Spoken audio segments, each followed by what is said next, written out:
Hello everyone and welcome to the Weather World. It's our next episode that we have, and it's a perfect day for asking questions and getting questions answered, I'm sure. Last episode we talked about, one of the questions we answered was about hurricanes and the movement of hurricanes, and we also talked about why clouds are white, and that was Cal who sent that in. And one of the questions we're going to touch on today is sent in by Sadie. How hot is the sun? We're going to talk about hot, we're going to talk about temperatures, and we're going to talk about the sun. So lots of stuff to cover. So let's go ahead and start things off by taking a look at what's going on outside right now. This is our downtown Sacramento sky camera showing us the cloud cover that's overhead. There's not a lot, but at least from this vantage point, as we look across the downtown, you can see some higher clouds moving on through. Current temperatures. What's going on? It's another cool start. We had temperatures that were in the 30s and 40s this morning, and now we're only 50 degrees. The time right now is 10:15. Got to remember that time, because that's when we start our Facebook Live. 51 in Stockton, 50 in Modesto, and 25 degrees currently at Lake Tahoe. So have you ever thought about temperatures? That's what we're going to start talking about. What is temperature? Well, temperature is actually just a way that we can measure the kinetic energy of an object. How it's moving. Everything is made up of tiny little molecules that are moving around. Even when we think we're still, those molecules are moving. And how they're moving is what the temperature is, how fast they're moving. And there's lots of ways we can move. We can move with a dance move. We can move with a rocket ship. We can move with, well, look at this. We have a murmur of starlings, it looks like. And even the salmon, they've got to move to get up that salmon ladder. We've got horses jumping over obstacles. All that is called kinetic energy. That's what you have when you're running around in a living room and jumping over the sofa. That's kinetic energy. When you're running a marathon, that's kinetic energy. Anytime you're moving, when things are moving, when objects are moving, when tails are wagging, when tongues are licking, that's all energy, kinetic energy. Mush, there's the Iditarod. They actually have some snow this year. That was from this year. But swimming, jumping the pool. So those are all kinetic energy. But there's another type of energy that's important, and it's called potential energy.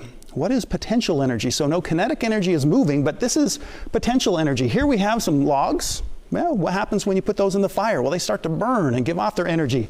Here's somebody that has great potential, but they're sleeping in this morning. Rocks. If we took away all those rocks from underneath the top rock, it would fall down, and that would be kinetic energy. But just sitting there, these batteries have all the energy locked up inside, but it's just not moving. When you pull the bow back and have it cocked and ready to go, that's potential energy. Here we have some food. That's a good source of potential energy, just waiting to be eaten and turned into motion. Gasoline from a tank there, that's potential energy. Even the outlet that you have in your house, there's potential energy. You can plug into, charge things, and use it.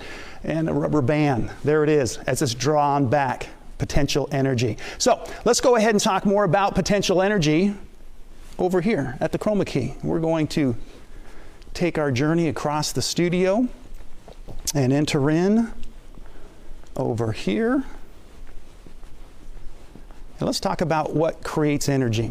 Well, let's move on past the satellite picture and on towards our little container here. This container has some little molecules of the atmosphere in it. That's what we're going to talk about. So we have our little container and we have our atmosphere in the container.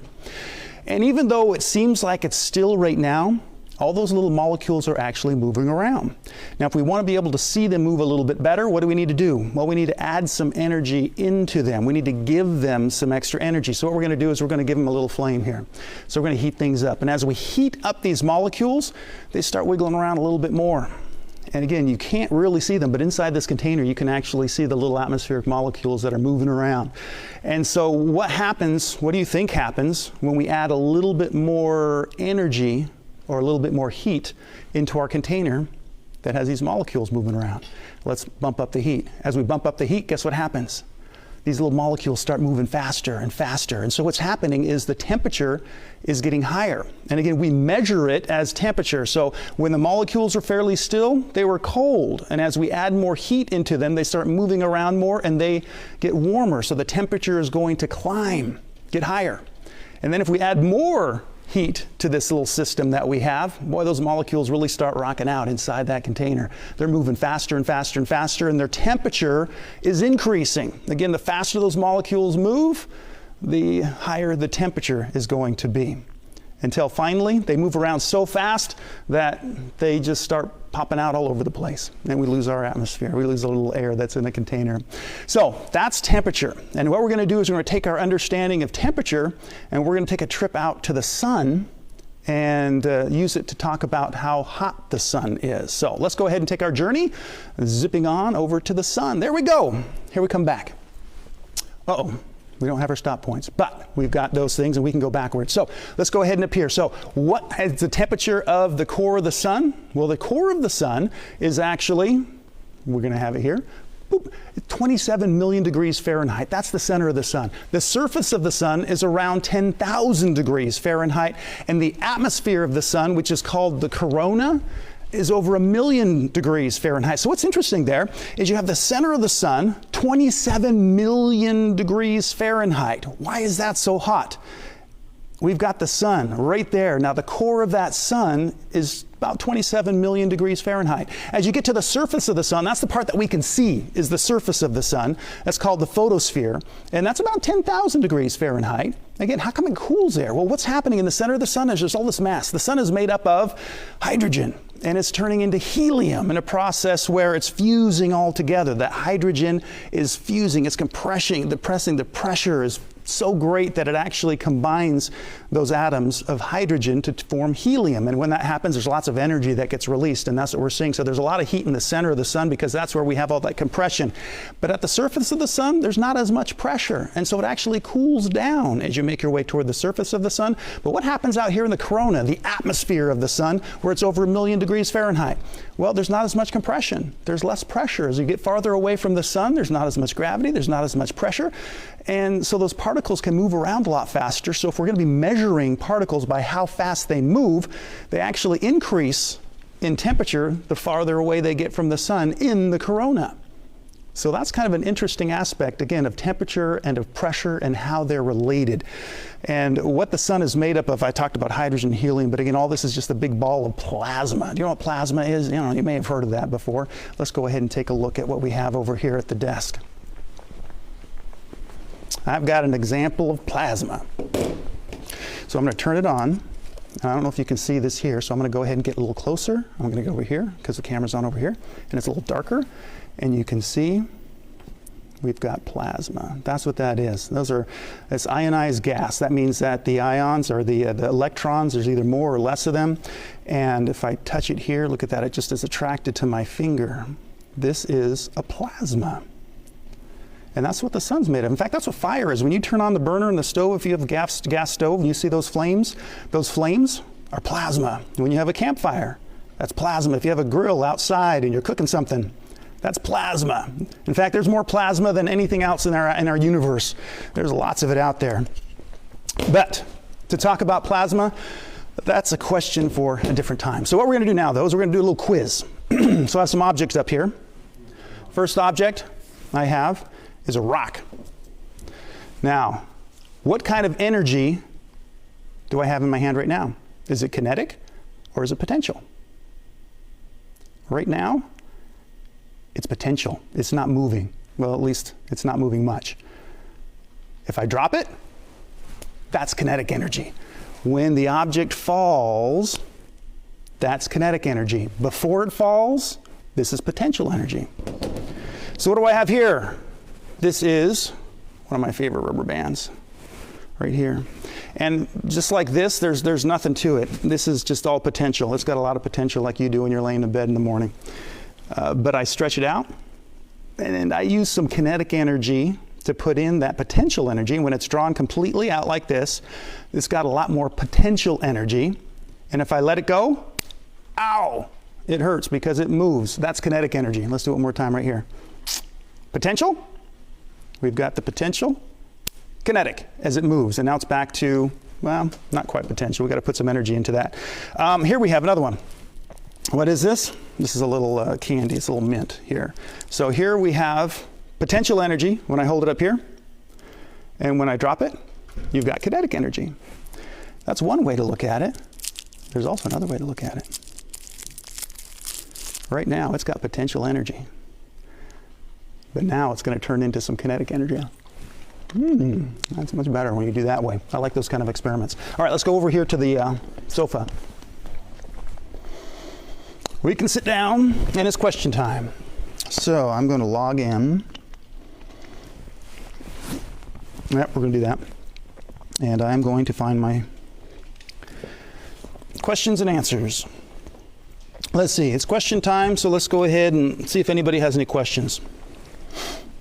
I know there's lots of people home from school, so hopefully you may have some questions, and as of right now, I just see Kathy Campbell is watching.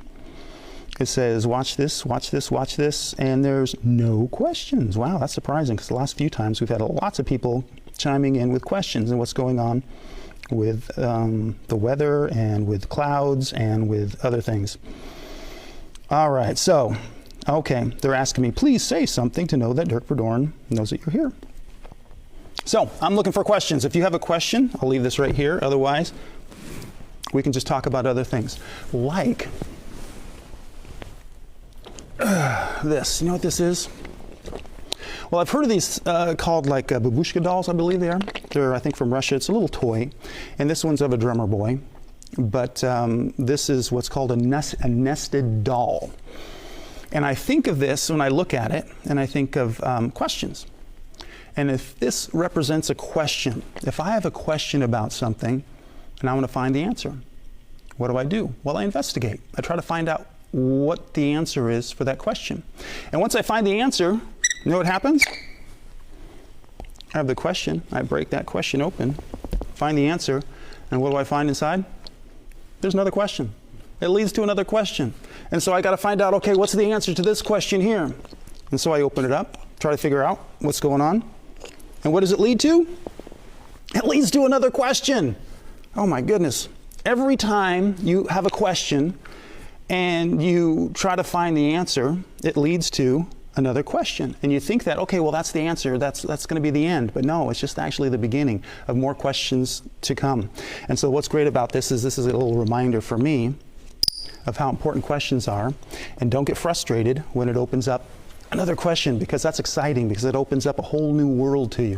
And so that's what it's all about. If you want to be a scientist, you want to be able to ask questions. Don't get frustrated with not finding your answers maybe right away, but you can find out. You can.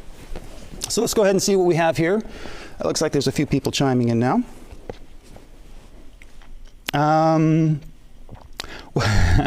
What is the hottest thing we can find on Earth? What is the hottest thing? So this is from Kathy Campbell. The hottest thing that we can find on the Earth. Well, other than man-made things, most of the things are man-made that we have that are really, really hot. And we can make some pretty hot things here on the Earth. But I'm trying to think of natural things other than, got volcanoes. Deserts are pretty hot, but volcanoes are hotter than that. And so as far as natural things that are here, that's a really good question that I'd have to think a lot more about. But right now, off the top of my head, I'm thinking of something like geologic, like a volcano would be one of the more natural things that we'd see that were pretty hot here on the Earth. Forest fires, they get pretty hot. Things like that. Let's see, you have any other questions? All right.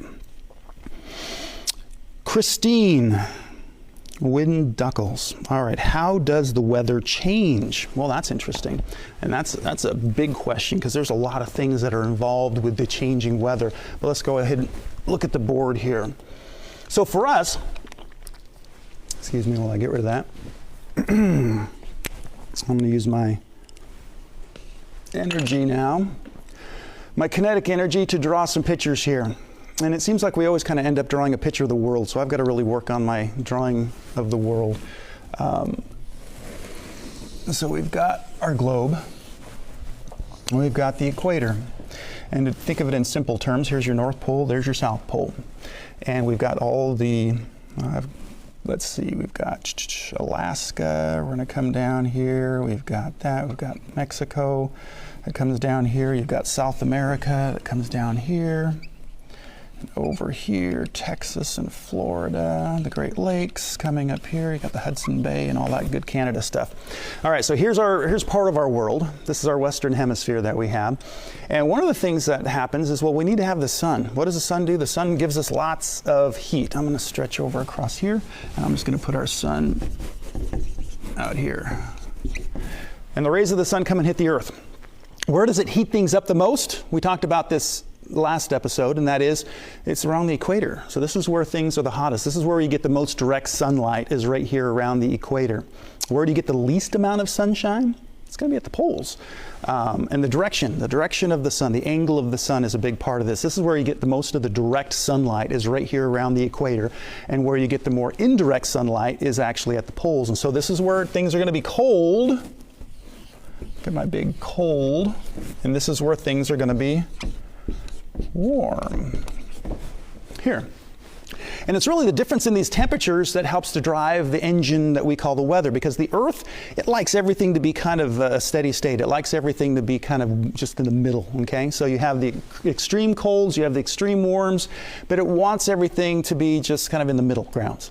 And so what happens is you have the cold air wants to work its way toward the warmer air, and the warmer air works its way up to the north to the colder, and it wants to mix things up. And so you get these circulation patterns. And we talked about that again last episode, how we have this circulation that goes on, and winds are traveling from the east and to the west, and that helps to mix up the cold and the hot air. And so that's what the Earth's trying to do. It's just a big heat engine, and it wants to try to find a steady state. And so it's mixing everything up. And so you have kind of this boiling going on in the atmosphere. And what happens is when you get these weather systems that come along in between, so you have the jet stream, and we can talk about, again, that's a question for another time, up here in the mid-latitudes or the higher latitudes, and you've got this cold air that's to the north of the jet stream, and you've got the warm air to the south, and in between, this is where you have all those weather systems that come through. And as a meteorologist, that's what I'm looking for. I'm looking for those little areas of low pressure, or those weather systems as they form along these boundaries, this boundary called the jet stream. And so it's right here. This is where the weather takes place. And we have those areas of low pressure that'll form. And I'm going to go ahead and draw that. And a lot of times we put little triangles on them where we call that a cold front that develops. So that cold air is actually coming in behind this system and pushing down across the west coast. And we've had a few of those. In fact, this last weather system that came through, it didn't bring a lot of rain, but we did get some rain out of it. We got some snow out of it, but it also brought cold temperatures. And that's why the past few days have been so chilly, where before that we had temperatures in the 70s. So we go from temperatures in the 70s dropping down into the 50s. We go back and forth, kind of warming and cooling as these weather systems come through to try to keep things even. If you're going to take an average temperature, so let's say our average temperature this time of year is, well, it's probably 68, 69 degrees. I didn't look, but I think that's where we are right around now. How often do we have a temperature at that level, at 68, 69 degrees? Not very often. It's usually either above it or below it, but that's how we take an average, is we take all the aboves and belows and put them together, and we get our average. And so we need to have those changes, and that's what happens when you have that cold air mixing with the warm air, and it helps to average everything out, and that's what the Earth likes. The Earth likes a nice even average. So hopefully that helps to answer that question. Let's go ahead and see what else we have here. All right, my little drummer boy's flopping all over. So what's next? All right, we've got Brian Cahill is watching, Carol Dower's watching. Is lightning bolt really hot? Ooh, that's a good question. Yes, lightning bolts can be hotter than the sun, actually. So that's a good one. That would probably be one of the hottest things on the planet, would be a lightning bolt. Good question. I love that. What is the hardest thing on Earth? The hardest thing on Earth? Well, it's diamonds. That's naturally the hardest thing that is on the Earth.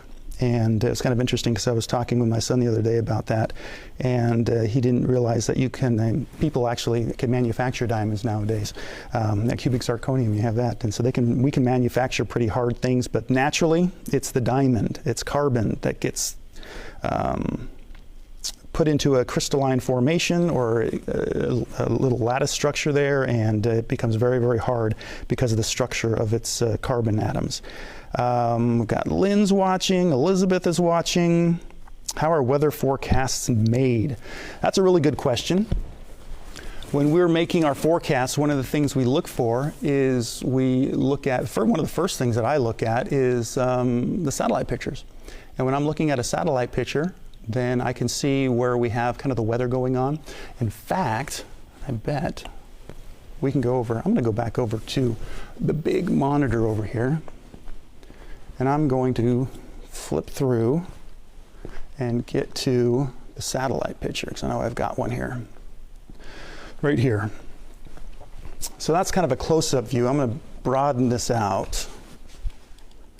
I'm going to make it bigger. That's good. Yeah, there's some good stuff going on here. All right.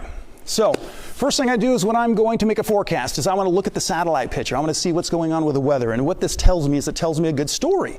And so you can see this line of clouds right here. That's a boundary where you have colder air behind and you've got warmer air out in front of it. And you say, how do you know that? Well, again, I know to the south is where we have the warmer air and to the north is where we have the colder air. And as that cold air comes down from the north, it bumps into the warmer air, it forms clouds, and it gives us the rain and the thunderstorms and all the active weather. And so this tells me where we have the active weather, is where all these clouds are. And the brighter the white is, that means the thicker the clouds are.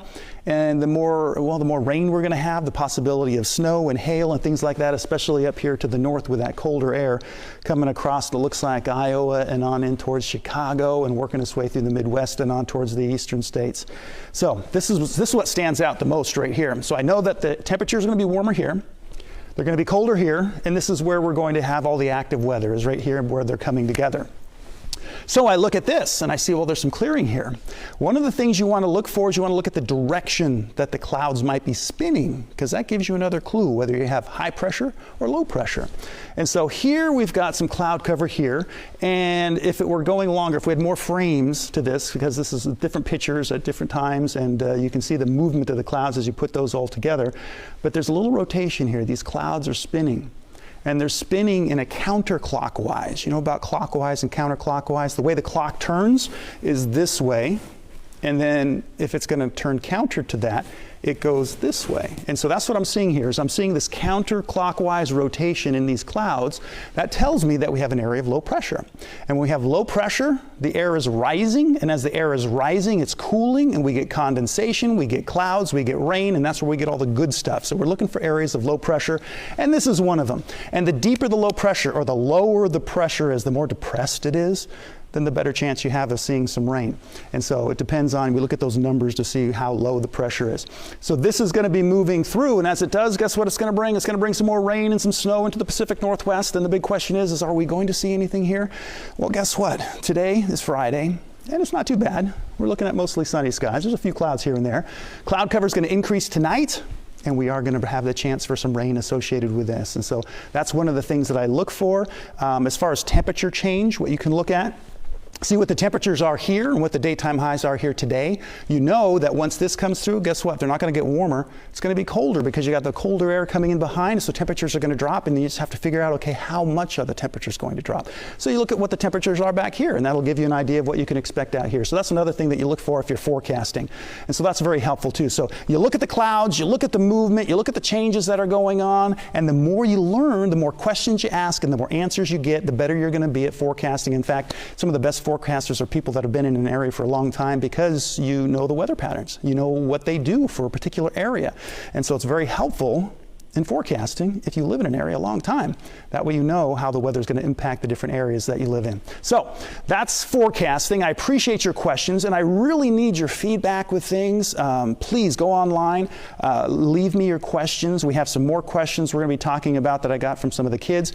If you want to, you can actually make a video of yourself asking a question. I'd love to hear from you. Please get in contact and we'll get it on the air. Have a wonderful day and keep asking questions.